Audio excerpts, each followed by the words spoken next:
Ассалаумағалейкум достар, қалдарыңыз қалай? Құстарыңыз аман ба?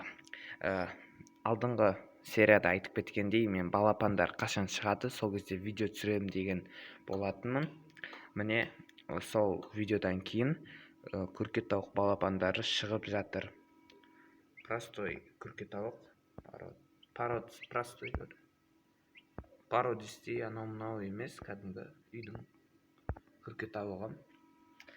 Қазір шығып жатыр. Міне осындай су құйып қойдым. Марганцовкамен ішті ме ішпеді ме білмеймін. Осындай кішігірім свет. Біздің қаламыз жылы, Атырау қаласы. Сондықтан бұлар тоңбайды деген ойдамыз. Міне олардың шыққан жұмыртқалары әлі бәрі шыққан жоқ.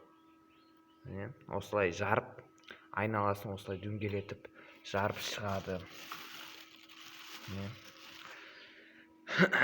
көп аша беруге болмайды, бірақ сіздер үшін ашатын боламын.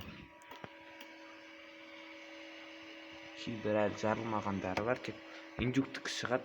2 күннен кейін қаздікі мен тауықтікі шығатын болады. 2 күн күтіңіздер, содан кейін тағы да видео шығатын болады. Осы көмектесіп жіберейін. Айналып кетіпті. Осылай светтің жанына қоямыз.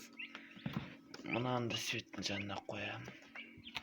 Мен неше градус қарап жіберейік.